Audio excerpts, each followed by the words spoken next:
Now, please welcome to the stage District 5 Councilwoman Betty Guardado, along with Hector de Jesus and their children, David and Santiago. And please welcome Susan Minato, co-president of Unite Here Local 11, who will administer the oath of office. Over here. Please raise your right hand and repeat after me. I state your name. I, Betty Guardado, Do solemnly swear do solemnly swear that I will support the Constitution of the United States that I will support the Constitution of the United States and the Constitution and laws and the Constitution of laws of the state of Arizona, of the state of Arizona, that I will bear true faith that I will bear true faith and allegiance to the same, and allegiance to the same, and defend them against all enemies, and defend them against all enemies, foreign and domestic, foreign and domestic, and that I will faithfully and impartially and that I will faithfully and impartially discharge the duties discharge the duties of the office of the City Council Member of the office of City Council Member according to the best of my ability, according to the best of my ability, so help me God. so help me God. Congratulations. Thank you.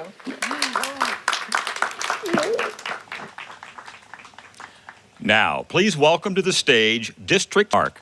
Now, please welcome to the podium Councilwoman Betty Guardado.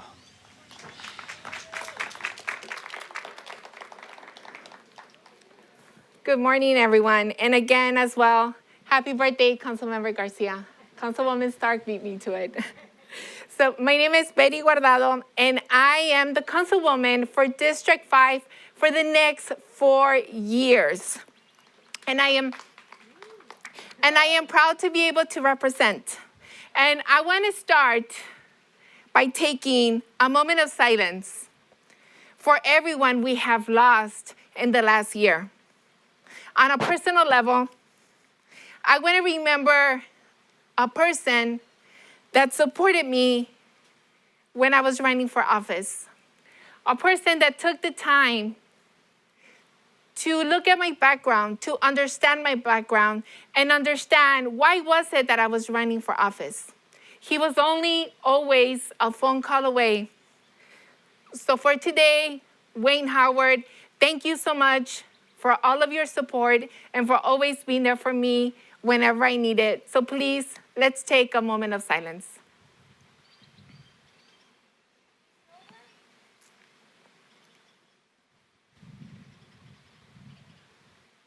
Thank you. So I want to start. I have a lot of people to thank.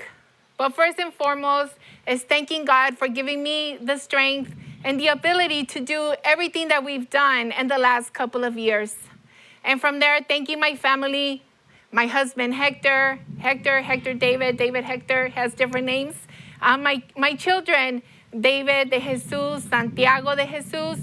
God, you guys were there with me when it was tough and it was rough. I don't know, Santiago, how many strollers we went through as we went out there knocking on doors. David, you became such a professional, asking everyone to put up a yard sign, and at the end, you wanted to go out and do your own doors. And Hector, David, thank you so much for coming into my world, learning how to be a campaigner, doing all the work that you did to being able to ensure that I was able to win my election. I also want to thank the constituents of District 5. I want to thank all of my supporters and everyone that stood by my side for the last 2 years. And then I also want to thank the people that made the magic happen over at City Hall. It was my team. It was Andrew, Michael, and Emmanuel. They took every single phone call. They returned every email. They made sure that they were able to give the answers, even though they were probably not happy with the answers, but they were able to serve. So thank you so much for our team as well. And then I also want to welcome and congratulate Councilwoman Ansari and Councilwoman O'Brien. You guys ran your campaigns with such grace and with a lot of heart. And I know that the way that you guys ran is the same way that you guys will be able to serve your constituents. I'm excited to be able to serve with majority women now on the city council. I think we're going to make a lot of great things happen in the 5th largest city in the country. And I also want to congratulate our mayor, Mayor Gallego. I know that it's not been easy, and you did such an amazing job. Thank you for all of your leadership. And Councilwoman Stark, yes, we are going to gate all the alleys out in the city of Phoenix. So thank you for all of your hard work. And the events of the past year tested us as a city, and it tested us as a council. I don't think anyone thought that they wanted COVID-19. No one planned for the devastating impact it has had on our health and even our very lives of our families, friends, and neighbors. No one scheduled their job loss and the economic pain it has brought, least of all to the working families already living paycheck to paycheck. But as Robert Kennedy once said, all of us might wish we lived in a more tranquil world, but we don't. And if our times are difficult and perplexing, so are they challenging and filled with opportunity. The question that faces us today is, will we rise to the challenge and seize the opportunity? I am humbled and grateful for the support I have received from voters in District 5. In the height of COVID-19 pandemic, they told me about their struggles to pay their bills, take care of their children, and be able to be responsive and a good neighbor. The residents of District 5 have been the hardest hit by COVID-19, suffering the higher rates of infection and the lowest rates of vaccination. Many of whom work in the hospitality and food service industries. They never had the luxury to be able to work from home. You can't cook through Zoom, and you cannot clean a room through Zoom. Many returned to work with companies that ignored basic health and safety protocols. Far too many returned to work only to learn that even after years of steadfast dedication and service, they no longer had a job. As it became painfully clear that workers were the last on a very long list of company priorities. Those of us on the City Council work to allocate resources for the displaced, the jobless, the most vulnerable, and the working families who had never relied on public assistance before. While we try to act quickly to support our communities, the real heroes of this past year have been our city essential workers.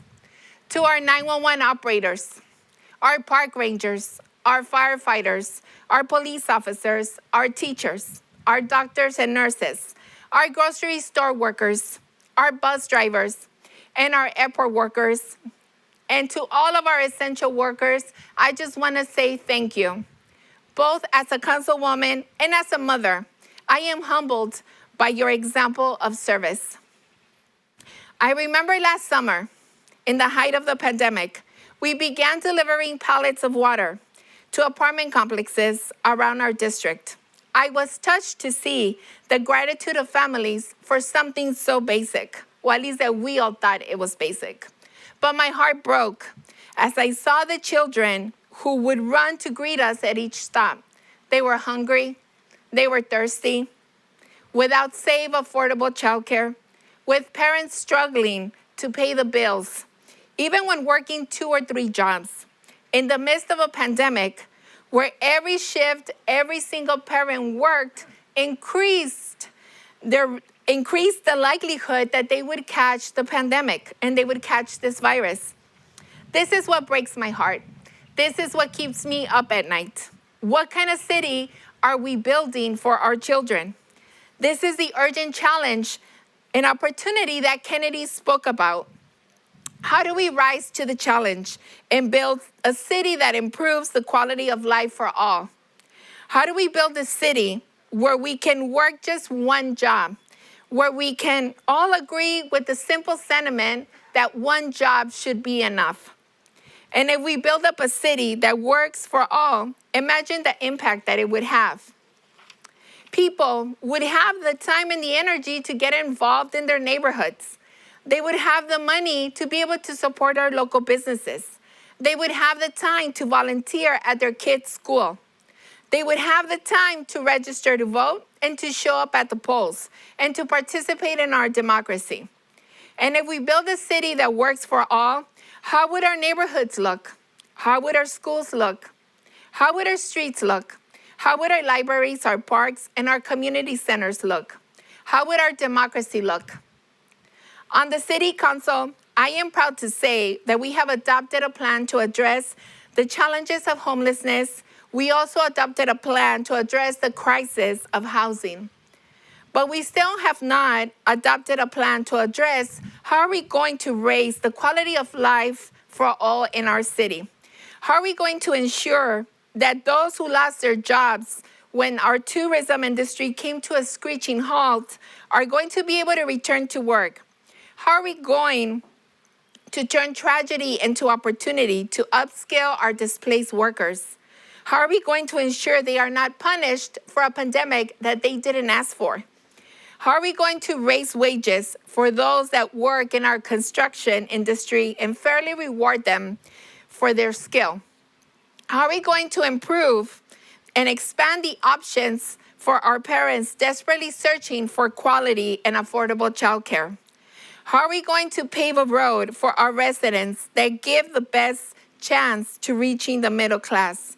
The COVID-19 crisis has pulled back the curtains for all of us to see.